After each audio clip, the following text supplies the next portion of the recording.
monde, donc bienvenue dans cette présentation aujourd'hui avec Hello Work. Je suis ravi d'avoir avec moi Étienne.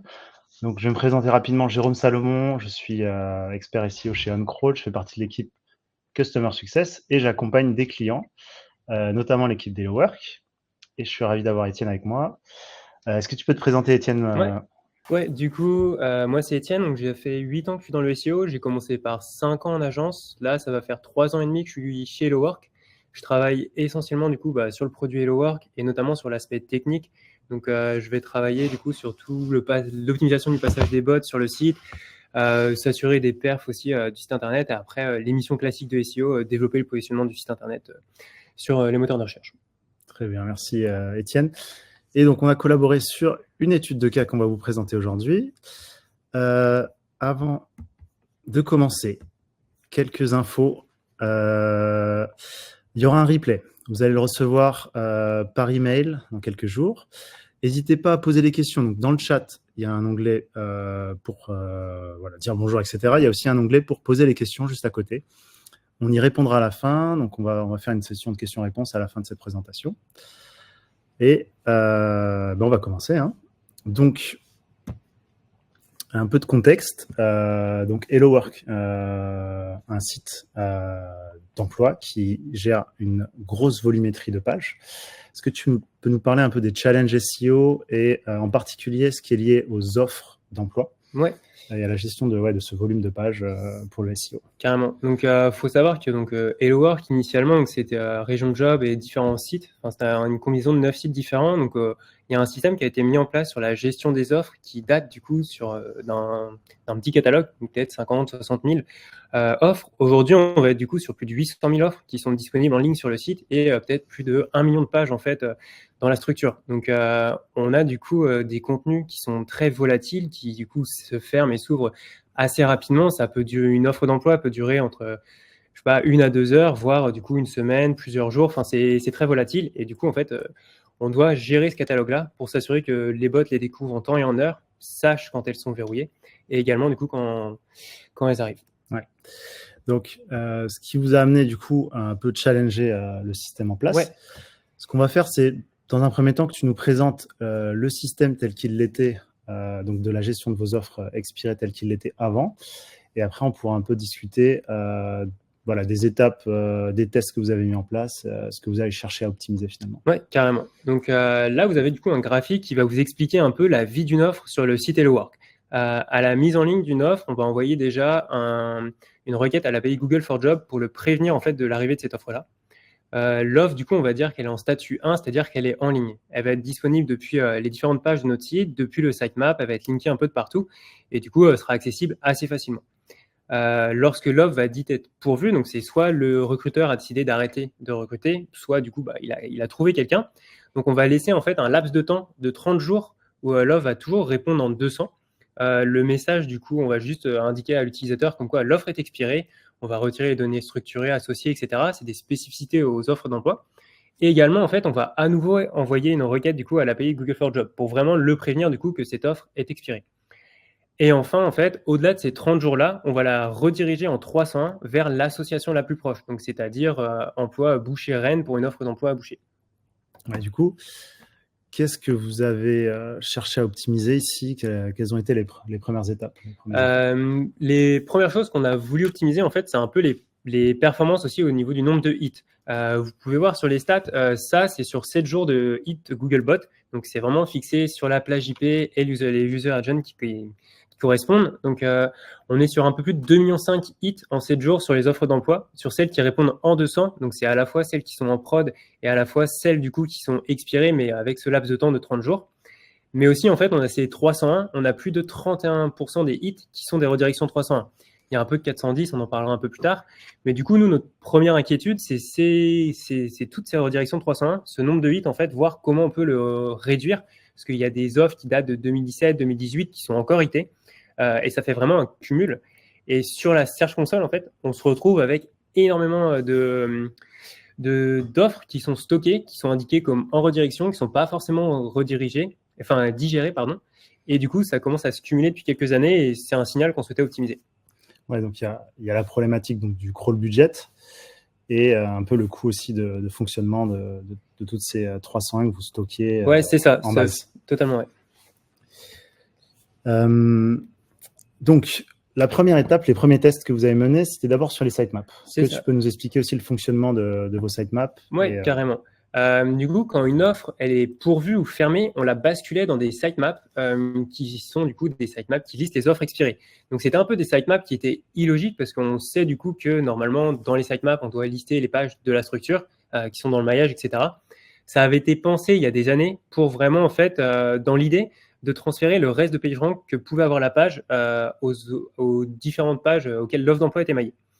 En fait, c'est quelque chose qu'on sait aujourd'hui que c'est plus intéressant. Le PageRank est recalculé à partir du moment où la page sort de la structure, etc. Donc, on sait qu'elles ne vont plus diffuser de PR. Oh. Ça fonctionne encore? Hop. Alors, attendez. On a juste un petit changement d'écran de notre côté. Bon. C'est toujours bon. Oui, de toute façon, ils nous entendent toujours. Ok, nickel. Du coup, c'était assez illogique et on s'est rendu compte également que ça favorisait le passage de Googlebot Desktop sur en fait ces sitemaps en question. Donc l'objectif, ça a été de rechallenger ce système-là et savoir si oui ou non en fait on avait besoin de les conserver. Voilà, on est de retour normalement. Ouais, non, c'est de retour de notre côté. Hop. Impec. Du coup, donc ça, voilà, ce mode de fonctionnement, c'était pensé pour un petit site. C'est ça. Donc le site a grossi énormément. Vous avez fusionné vos différentes activités Ouais, dans Job, c'est devenu Hello Work. Du coup, le premier test, ça a été finalement de retirer ces sitemaps. C'est ça, totalement. Là, sur ces graphiques-là, c'est avant du coup le retrait des sitemaps. Donc c'était un test sur 200 offres. On s'aperçoit du coup qu'à l'expiration de l'offre, donc c'est-à-dire que quand on envoie la requête à l'API Google for Jobs pour lui dire l'offre est pourvue, il passe directement sur le site. Donc jusque-là, c'est bénéfique. Mais par contre, on s'aperçoit également en violet que le Googlebot Desktop continue de passer sur les jours qui suivent et les semaines qui suivent cette expiration de l'offre. Et ça, en fait, c'est pas forcément intéressant pour nous d'avoir un bot desktop qui passe sans arrêt sur ces pages-là qui n'ont en fait plus beaucoup de valeur ajoutée. Ouais. Donc l'objectif, c'était de savoir si on les retirait, est-ce que oui ou non, ça avait un impact négatif sur le passage des bots mobiles. En fait, on a carrément fait le test et au final, c'était bénéfique dans le sens où on n'a pas forcément du coup d'anomalie sur le passage du bot mobile après. Ça reste plus ou moins équivalent. Et par contre, à l'inverse, le passage du bot desktop, c'est vraiment calmé. Il passe uniquement à l'expiration de l'offre et après, c'est bon, on est tranquille. Ouais.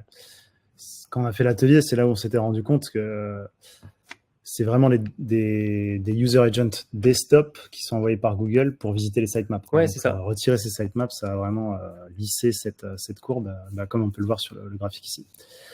Donc ça, c'était la première étape. Est-ce que tu peux nous parler un peu des résultats obtenus, des conclusions? Ouais, du coup, les conclusions, elles ont été assez positives. Ce que je disais, c'est qu'il n'y a pas eu d'impact négatif sur le passage du bot mobile, celui qui nous intéressait le plus. À l'inverse, le bot desktop ne passait plus, donc moins plutôt. Et également, ça a favorisé un peu la désindexation des offres expirées. Il faut savoir qu'on les listait, du coup, ce que je disais, dans des sitemaps. Et du coup, il nous arrivait de recevoir du trafic depuis les SERP SEO, enfin depuis les SERP Google, pardon, sur des offres qui étaient expirées. Donc, le fait qu'on les renvoyait toujours via les sitemaps était un de ces indicateurs qui nous tirait un peu en défaveur. Ouais, et puis c'était un peu un signal un peu contradictoire envoyé à Google. Ouais, totalement, ouais. Du coup, on passe à la suite. Vous êtes ensuite attaqué à cette durée de 30 jours qui paraissait longue. Ouais, totalement.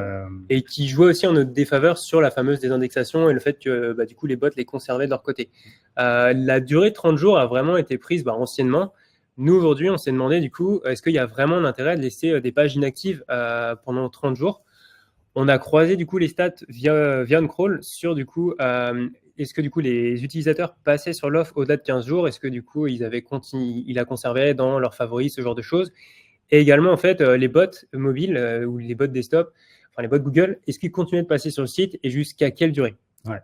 Juste pour illustrer, pour que les gens se rendent compte, donc ça, c'est une offre qui est active. C'est ça.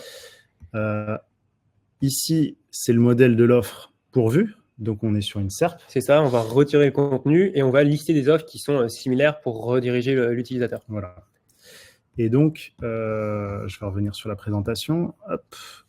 Donc, vous avez décidé de réduire à 15 jours. C'est ça. Et ce choix, il a été fait en fait assez rapidement. On s'est basé du coup sur les stats OnCrawl. On avait du coup...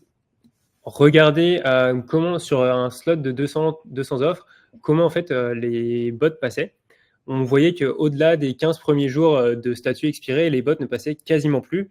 Et idem, en fait, pour les utilisateurs, au-delà des 15 premiers jours de page expirée, ils arrêtaient de passer. Donc, en fait, il n'y avait plus vocation non plus à conserver ce statut au-delà. Du coup, ça, donc, vous avez fait quelques tests. Ouais. Et vous avez mis en prod sur des échantillons au départ ou vous êtes C'est passé directement sur la totalité l'ensemble des offres, ouais, Ok. carrément. Du coup, on va discuter un peu maintenant de la manière dont a été utilisé OnCrawl aussi pour faire l'analyse, pour prendre ses décisions et mesurer les impacts. Le point clé, ça a été la création de segmentation. C'est ça. Il faut savoir qu'on est sur des offres en fait qui sont très volatiles, donc c'est compliqué d'avoir une offre, enfin d'avoir un lot d'offres qui en fait expire à la même date. On peut le faire de notre côté en base, récupérer ces offres-là, mais en fait on peut pas les filtrer sur. C'est pas une segmentation facile à créer, filtrable du coup sur des répertoires ou ce genre de choses. Ouais. Je vais basculer sur OnCrawl pour vous expliquer un peu ce qu'on a fait comme astuce finalement. Il n'y avait pas moyen de dire ça c'est une offre active, ça c'est une offre pourvue, ça c'est une offre expirée. Sauf pour les expirées, en fait, elles sont en 301, donc ça, c'était facile. Mais les deux autres répondaient en 200 et il n'y avait pas de critères dans les logs qui permettaient de le faire. Donc l'idée, ça a été de créer des échantillons qu'on fixait sur une date. Alors, je vais montrer un peu l'onglet OnCrawl. Hop. Donc dans la création de la segmentation, ce qu'on a fait, c'est extraire un échantillon sur une date donnée, ici c'est par exemple le 30 juin, récupérer les ID qui sont dans les URL, ils sont uniques, ils sont uniques ouais, pour chaque offre. On sait qu'à telle date, il y a eu X offres qui sont passées d'un statut 200 à 301. Ouais. Donc c'est des offres qui ont expiré. Donc 15 jours avant, elles étaient encore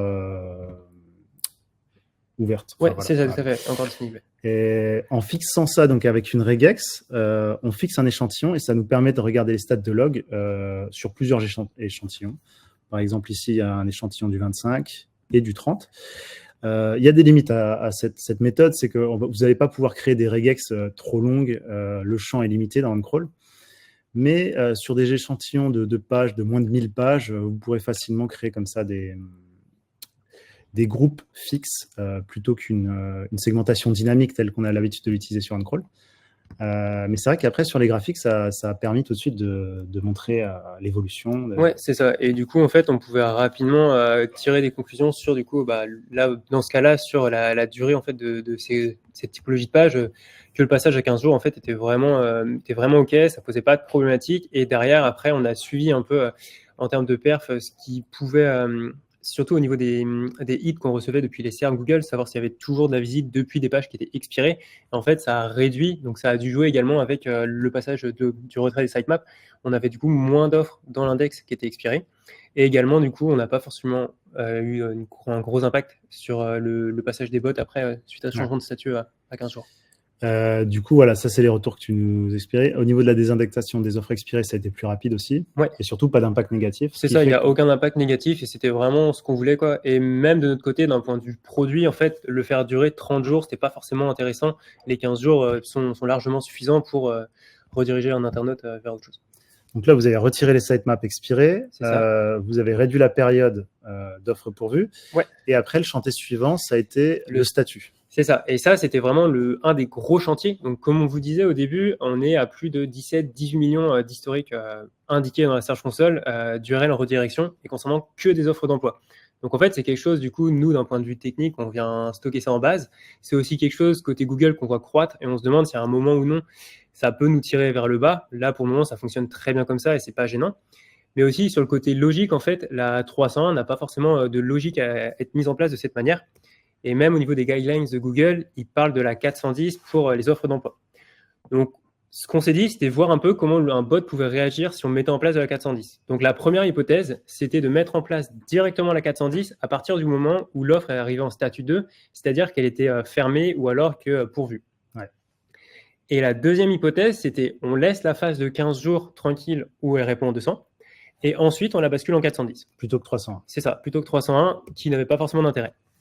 Donc la 410, on a eu un message très clair dès le début, c'est que en fait, on a même été étonné, c'est que Google n'arrête pas le passage, il ne prend pas le message en compte en mode elle est expirée, on arrête définitivement de passer dessus. Au contraire, en fait, ça l'a un peu attisé, il a continué de passer dessus de manière un peu plus fréquente que sur la page qui répond pendant 15 jours dans la structure de manière En 200, en 200, ouais, de manière inactive, enfin de manière hors structure.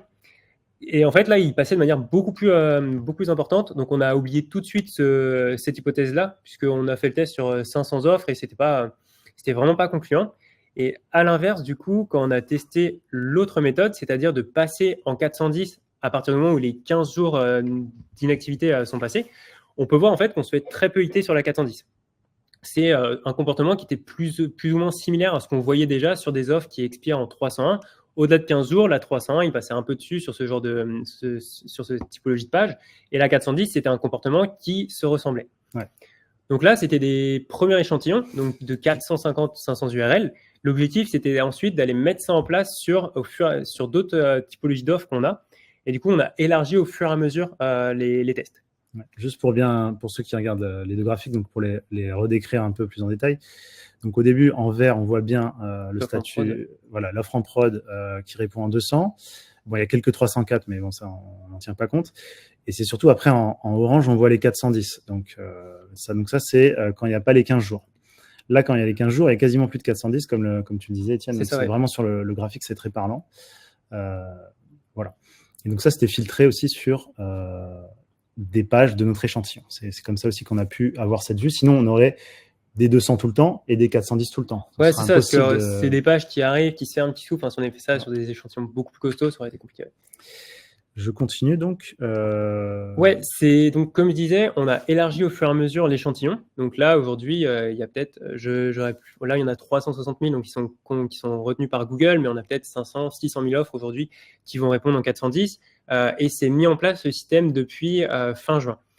Et la Search Console, elle, s'est actualisée en fait que depuis début août et ça a commencé à augmenter cette stat-là depuis septembre avec l'activité où sur le marché de l'emploi, on va avoir plus d'offres à cette période-là. Et c'est pas forcément en fait alarmant pour nous de voir ça. Au contraire, on voit que c'est bien pris en compte, c'est intégré côté Google et on sait que de toute manière, la 410 en elle-même, le message est bon pour envoyer derrière, contrairement à la 301 par rapport à une offre d'emploi. Donc, on va basculer sur Uncrawl pour regarder un peu les graphiques que tu as utilisés pour faire l'analyse. Donc, je reviens ici. Hop. Alors, un des premiers que tu as regardé, c'est cela. Oui, c'est ça. En fait, il faut savoir que ce que je vous disais, on a peut-être celui-là juste en dessous, ouais, nickel. On avait des redirections qui sont encore hitées et qui c'est peut-être une offre qui a expiré en 2018, en 2019. Donc en fait, sur le long terme, on s'aperçoit que la 301 continue d'être hitée en permanence, alors que pour autant, l'offre, quand elle était existante, elle n'avait pas forcément des facteurs type du maillage, type .vrl, du netlinking, ce genre de choses. C'était une offre comme une autre. Il n'y a pas de raison apparente sur le fait que le bot repasse comme ça. Donc là, aujourd'hui, ce sont ces deux échantillons de 2000 offres. Donc 2000 offres avant le système de 410 et 2000 offres après le système de 410 mis en place. Et on peut savoir que donc cet échantillon, ça a été mépé en fin juin, début juillet. Aujourd'hui, du coup, on est en novembre et on s'aperçoit en fait que les 301 sont encore beaucoup hités, alors que donc, le groupe en orange est encore beaucoup hité, alors que les 410, elles, le sont beaucoup moins. Donc en fait, la 410, elle reste quand même moins ciblée par le bot Google que à la 301 du coup pour ces offres en question. Et c'est vraiment le comportement qui nous intéresse, c'est vraiment éviter qu'ils continuent de taper des redires qui en fait ont des années ou des mois et des mois d'existence. Ouais. Et c'est surtout des pages sur lesquelles il a vraiment plus besoin de passer Google, à part pour vérifier que voilà, 301 est toujours en place. Oui, il y a rien à y gagner en plus. Avec la 410, le message est un peu plus clair, un peu plus. Ouais. Un autre graphique que tu as utilisé. On peut y venir. Ouais, là, c'est ce graphique-là. Donc, le graphique précédent, on parlait de aujourd'hui par rapport à un test qui a été fait début juillet. Mais en fait, ce qui est intéressant de voir aussi, c'est à l'expiration de l'offre, donc fin juin, début juillet, et au passage du coup du statut 301 ou du statut 410, voir un peu sur une même intervalle comment en fait Google passait. Et en termes de stats, c'est quasiment équivalent. Il y avait un petit peu plus de hits sur le premier mois sur la 410. Mais en fait, sinon, c'est quelque chose qui se lisse et qui est plus ou moins similaire au niveau du comportement. Donc là, graphiquement, si on regarde juste au niveau des couleurs à vue de nez, on s'aperçoit quand même que la 301 est moins hitée. Dès son passage, elle s'aplatit un peu plus rapidement que la 410. Après, il faut savoir que ça fait des années que historiquement, ce système était en place. Donc, il y a aussi ce côté-là où on remet en place un nouveau système sur lequel il n'avait pas l'habitude de voir. Donc, peut-être que c'est venu le rendre un peu plus curieux. Mais par contre, ce qu'on voit aujourd'hui, c'est que ces deux slots d'offres, en fait, ils sont moins hités sur la 410 et plus du coup encore sur les 301. Et également la fréquence de crawl, donc une autre visualisation. Donc là, on regarde en moyenne combien de pages sont hitées par jour, par page en moyenne. C'est ça, donc là, c'est le même système, c'est toujours sur le même échantillon, donc 2000 pages en 301, donc les oranges, et les 2000 pages sur des offres qui ensuite répondent en 410. Et on s'aperçoit quand même qu'il vient hiter plus de 410 qu'il ne vient hiter de 301, mais c'est quelque chose en fait qui, au bout de 2 mois, sur la fin août, tend à se lisser. Donc, et aujourd'hui, du coup, à nouveau, on peut le voir au niveau de nos logs, donc on sait qu'on est sur le bon comportement. Ouais, c'est-à-dire qu'au global, après, derrière, parce que là, on regarde juste l'échantillon, mais sur la tendance au global, la 410 a l'air d'être, sur le long terme, d'être hitée beaucoup moins que la 301. Ouais, c'est ça. Ok, mais voilà, donc là, on vous a montré un peu comment ça a été suivi ensuite après mise en prod pour les échantillons. Alors, on va revenir à la présentation et revenir un peu aux conclusions finalement et prochaines étapes de tous ces tests, de tous ces. Donc voilà, qu'est-ce que vous avez, quelles conclusions vous en avez tirées et quelles sont vos prochaines étapes? Alors, nous, d'un point de vue en prod aujourd'hui, on a pour objectif d'aller mettre en place ce système sur la totalité de notre catalogue d'offres. Donc, plus uniquement sur un de nos segments, mais vraiment l'étendre au maximum. L'objectif, c'est vraiment, en fait, outre le côté souci de perf de notre côté pour optimiser un peu tout ça, éviter de stocker trop de redire en base, ça va être également, en fait, de venir mettre un comportement logique à nos offres d'emploi. Et également, en fait, réduire un peu le nombre de hits qu'on peut avoir de la part de Google sur des offres en fait, qui ont des années et qui sont vraiment expirées. En fait, c'est des redirections qui n'ont strictement rien à apporter. Derrière, dans le meilleur des mondes, on aimerait qu'idéalement, ça nous apporte également sur du coup, le passage des bots sur cette fois-ci des offres qui répondent en 200 ou d'autres éléments de notre structure. Ça va être intéressant de mesurer finalement le report de crawl budget qui est économisé. C'est ça. On saura du coup... Là, aujourd'hui, dans ce que vous montrez sur le premier graphique, 30% des hits qu'on reçoit sur les offres, c'est sur des redirections.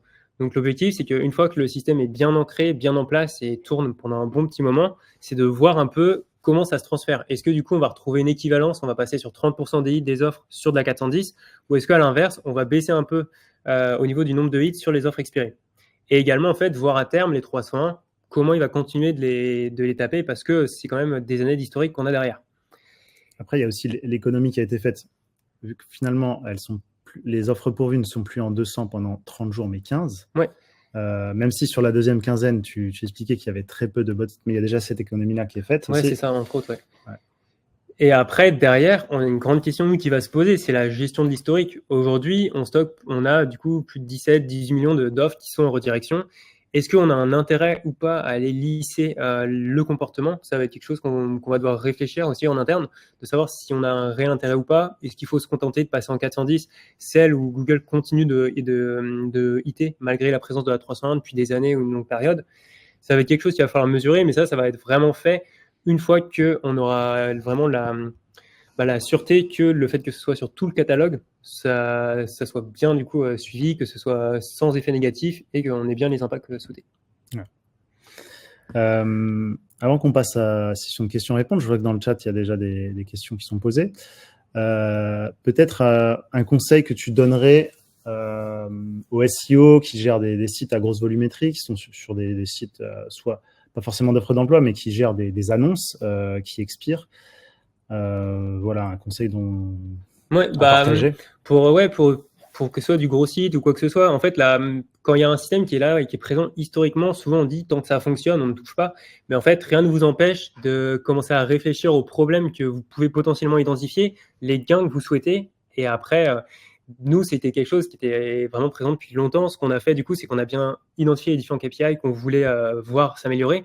On a vraiment disséqué au maximum les optimisations pour vraiment savoir ce qu'on modifiait à un moment, c'est bien ça qui a généré cet impact, etc. Donc l'objectif, c'est vraiment de savoir ce que vous voulez modifier, ce que vous espérez gagner derrière, de savoir aussi le mesurer Et après aussi, savoir disséquer vraiment tout ça pour le faire étape par étape et mesurer chacune des étapes pour vraiment être sûr de vous. Ouais. Finalement, ce qui est intéressant aussi, c'est finalement la méthodologie que vous avez utilisée, de faire des tests, d'aller étape par étape. C'est ça.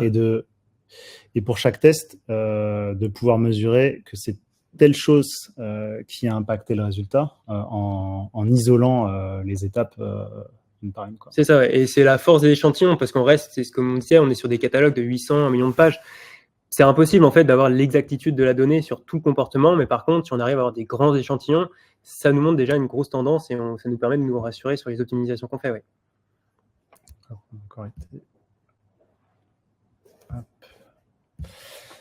Alors, on va passer aux questions-réponses. Merci Étienne de nous avoir présenté tout ça. Je vais regarder un peu la liste des questions et voir ce qu'on a. Déjà, je vais aller dans la partie questions, parce que je vois qu'il y a des questions dans le chat aussi. Alors, Anne qui nous demande si les courbes GSC 410 ont tendance à décroître. Alors, pour l'instant, ma réponse, ça sera non. On est sur quelque chose qui vient d'être mis en place. Le catalogue va être amené, du coup, enfin plutôt les nombres d'offres qui vont être amenés dans le catalogue à réagir avec ce comportement va augmenter. Ah, il y a des courbes. Ah oui. Pardon, ouais. Désolé. Merci.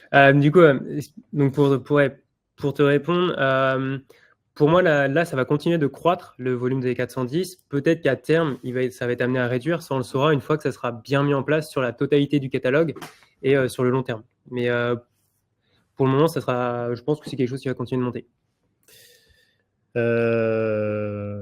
Peut-on remontrer une page expirée? Ah, le modèle? Ah, le modèle, oui, bien sûr. Hop. C'est ça. Donc, ce qu'on fait, nous... Attends, je partage, parce que là, c'est zoomé sur nous. Hop, voilà. Okay. Donc, tu peux peut-être décrire le template un petit peu. Je peux vous décrire. Donc, avec les guidelines de Google pour Google for Jobs, pour les offres d'emploi, donc il y a plusieurs options. Quand une offre est expirée, on doit retirer donc son contenu, retirer les données structurées. Il y a également la possibilité de la mettre en 410 et également, du coup, envoyer du coup, la notif à l'API. Nous, ce qu'on a fait comme choix, du coup, c'est de retirer le contenu, retirer également, du coup, les données structurées, mais par contre, la structure, le H1, le title, rien n'est modifié, l'URL n'est pas modifié, etc. Tout le reste est stable.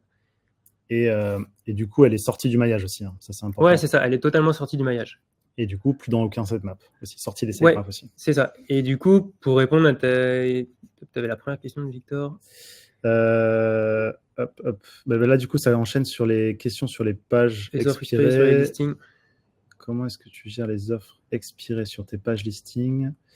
Si sur une page listing, tu n'as pas assez d'offres disponibles, est-ce que tu affiches quand même des offres expirées? Ok, ouais. Alors, du coup, non, les offres expirées ne sont jamais affichées. C'est ça. Notre cas, nos différentes pages, donc nous, on appelle ça des SERP parce qu'on lise des résultats d'offres d'emploi. Si par exemple, on n'a pas d'offres d'emploi bouchées à Rennes, en fait, la page ne sera plus visible, la page bouchée à Rennes, et du coup, elle ne sera réouverte qu'à partir du moment qu'on a une nouvelle offre qui répond à ce critère. En fait, notre catalogue d'offres vient vraiment ouvrir et fermer nos pages. Après, quand je dis ouvrir ou fermer, la page répondra toujours en 200, même si elle est fermée. C'est juste qu'au niveau du maillage, des blocs de liens, etc., on ne la retrouvera pas pendant un instant T. Ok, je vais remonter du coup, parce que reprendre les questions dans l'ordre, parce que j'avais commencé par les dernières posées. Okay. Donc, il y a Jérémy qui nous avait posé aussi une question. Avez-vous une hypothèse sur la raison pour laquelle la 410 stimule le passage des bots? C'est vrai qu'on en a discuté, ça c'est un peu un mystère. C'est un peu un mystère. On avait le fait que c'est un statut qui est très peu utilisé sur notre site, donc c'est peut-être ça aussi. C'est aussi un changement de comportement. On était sur quelque chose d'assez historique où c'était une 301 et 15 jours d'inactivité qui était mis en place. Donc il y a le changement de comportement, ce qui aurait pu potentiellement le stimuler, ou encore le fait que c'est un statut qu'on exploite très peu sur le site d'HelloWork. C'est vraiment au bon dépend de Google, donc c'est compliqué d'émettre quelque chose de sérieux là-dessus. Une théorie, c'est que Google l'a interprété comme une erreur au départ, comme c'était sur un échantillon. C'est ça. Et que du coup, il est revenu vérifier, est-ce que cette 410 ne va pas redevenir une 200 comme c'est prévu voilà, comme si Google s'était adapté finalement à votre mode de fonctionnement. Du coup, c'est vrai que c'est pas forcément une vérité générale que les 410 n'est pas le bon comportement. Peut-être qu'à terme, vous allez envisager de réduire cette plage de 15 jours encore. Peut-être, à voir. parce que du coup, pour rebondir à la question de Sandra qui est juste après, on a aussi l'expérience utilisateur qui a à prendre en compte. Ouais. C'est-à-dire qu'on s'est synchronisé donc, avec notre équipe produit sur le fait que les éléments qui sont mis en place sur cette page-là, etc., répondent toujours du coup aux besoins de l'utilisateur. Et on s'est assuré du coup également de leur côté que ça a été un échange également de s'assurer que quand on réduit à 15 jours la voilure, est-ce que oui ou non, ça aurait pu poser des questions de leur côté. Enfin, poser des problèmes de leur côté, pardon. Et enfin, du coup, quand il y a eu l'hypothèse de fermer directement la page en 410, on aurait pu en fait simuler du coup toujours ce template de page, mais le faire répondre avec un statut 410. Ouais. C'était toujours une possibilité également. Après, il y avait la problématique des offres qui peuvent être réouvertes. C'est ça. On a une problématique, c'est que les clients peuvent à un instant T décider d'arrêter de recruter et l'offre va être dite fermée. Mais en fait, elle va toujours répondre avec ce template d'offre expirée et ça peut durer 2, 3, 4 mois. Et ce cas un peu spécifique nous posait souci sur le fait de passer directement en 410 parce qu'à tout moment, il peut être remis en prod avec le même slug et en 200. Ouais. Donc, on voulait éviter absolument les allers-retours de statut. Donc, Cyril demande, en plus des 410, est-ce qu'il serait possible de mettre en place une règle dynamique dans le robot TXT pour interdire, par exemple, de crawler les annonces qui datent de plusieurs années? En fait, ça peut être très compliqué parce que notre répertoire qui contient nos offres d'emploi, c'est emploi avec un S. Et ensuite, c'est des ID, c'est juste une suite de chiffres. Donc, le mettre de manière dynamique, on se retrouverait avec un robot TXT qui serait très, très, très costaud et ça ne pourrait pas fonctionner. Et je pense que c'est important que Google prenne le temps. Du coup, si on le bloque au robot TXT, je ne suis pas sûr qu'il apprécie ce signal également. Et moi, je vais répondre de manière plus globale par rapport à l'expérience qu'on a aussi avec d'autres grands comptes, d'autres gros sites qui utilisent OnCrawl et pour lesquels on a accès au log.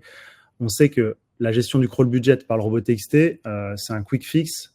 Quand on remarque un problème, par exemple des ouvertures de facettes qui sont pas voulues ou ce genre de choses où il faut réagir assez vite. Mais autrement, c'est vraiment pas la solution. C'est plutôt à travers le maillage interne et les status codes qu'on va vraiment orienter le crawl budget, le comportement des bots. J'enchaîne. Donc, quel niveau de profondeur sont les pages expirées en 200 pendant 15 jours? Alors, pendant 15 jours, elles sont totalement invisibles. Elles sont pas dans la structure, donc elles n'ont pas de niveau de profondeur. Elles sont vraiment accessibles parce que le bot, il y a eu connaissance à un instant T, mais on ne les maille plus du tout. L'objectif, c'est vraiment, on les laisse un peu des corps flottants sur le site. Elles sont présentes si on a l'URL, mais sinon, elles ne seront pas du tout mises en avant. Ouais. Donc ça, c'était la question d'Anne. J'enchaîne. On a pas mal de questions, c'est super. Charlotte qui dit, que pensez-vous de faire 15 jours de 200, puis un mois de 301, puis 410 à vie?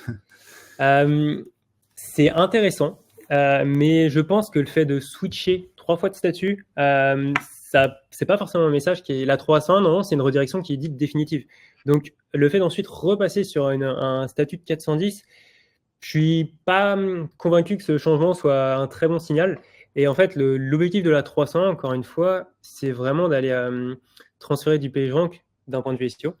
Étant donné que la page, pendant 15 jours, elle n'est plus dans le maillage, elle n'a plus rien à transmettre. Et je peux peut-être montrer le modèle ça, c'est la 410. Ouais, de la 410. Bon, c'est vrai que là, pour le coup, en termes d'expérience utilisateur... ouais, il manque un peu. Il y a des petites améliorations à faire, mais c'est en cours.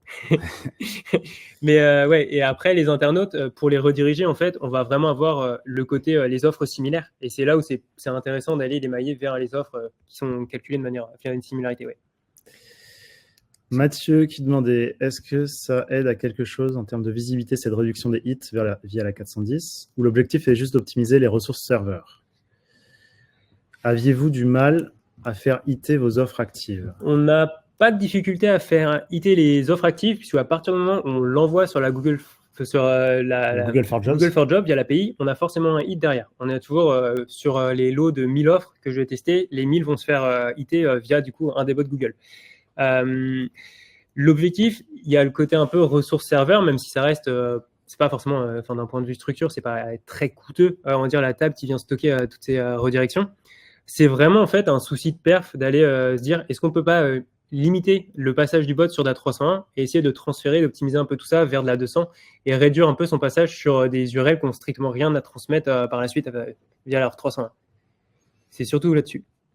Ok, donc on arrive vers les questions qui ont été posées après. Donc, Victor, comment est-ce que... Ah, ça là, on a déjà répondu. Ouais. Charlotte qui nous demande, pour vos SERP expirés, elles disparaissent du maillage, mais passent-elles en no-index? Pas du tout. En gros, ce qui va se passer, c'est que, par exemple, donc, Boucher à Rennes, si on n'a plus d'offres, la page va répondre en 200, mais ne sera plus visible. L'objectif, en fait, d'éviter de mettre la non-index ou quoi que ce soit, c'est essayer de conserver au maximum le positionnement qu'on a pu avoir avec cette page-là. C'est pour ça que n'importe quelle combinaison, métier, métier-ville, va toujours répondre en 200 sur le site, même si elle n'a jamais existé. Par exemple, je ne sais pas, un métier d'astronaute dans une toute petite commune, on peut générer cette SERP, elle sera vide sur le site, mais elle va répondre en 200. L'objectif, en fait, c'est vraiment éviter des va-et-vient en fait, de positionnement ou des va-et-vient de statut, alors que nos pages, en fait, notre catalogue est tellement volatile, il peut y arriver vraiment à tout moment une grosse arrivée d'offres dans un secteur, ce genre de choses. On ne peut pas se permettre de modifier et de mettre en index nos pages. Ouais. Et François, donc je pense que c'est une des dernières questions. Après, on regardera quand même dans le chat, je crois que j'en ai vu. L'offre expirée est retirée du maillage. Vous ne dites tout de même pas que l'URL devient orpheline? Bah si, en fait. Si, totalement. L'offre devient totalement orpheline. Et même d'un point de vue... ouais, c'est juste ça, ouais, elle est orpheline. Mais c'est pas très grave. En soi, ça va juste durer... ça dure 15 jours. Le fait de la mettre orpheline n'a jamais été un signal négatif. De notre expérience sur le site, ça fait des années que c'est en place comme ça. C'est juste le souci après, derrière, ça va être la 301. Mais... en effet, de se dire on a des pages comme ça qui vont être orphelines, ça peut paraître un peu contre-intuitif par rapport au SEO, mais ce n'est pas quelque chose qui est problématique de notre côté aujourd'hui. Ouais. Et donc, une des dernières questions, en plus ça a déjà été répondu par quelqu'un d'autre dans le chat, c'est par rapport à la façon de communiquer vis-à-vis de Google avec l'API Google for Jobs. Adrien dit il faut carrément retirer toutes les données structurées. Comment Google comprend que c'est une offre En fait, quand on envoie une requête à l'API Google for Jobs, on peut lui dire pourvu, non pourvu. En gros, tout simplement. Et après, les données structurées, on les retire parce que du coup, également, on retire le contenu de l'offre. Donc, on ne doit pas mettre des contenus dans des données structurées qui ne sont pas présents dans la page. Et voilà, c'est aussi simple. Tu ne vas pas conserver la description de l'offre dans les données structurées alors que tu la retires sur la page expirée qui c'est ça. Merci à tous pour vos questions. J'ai l'impression qu'on a un peu fait le tour.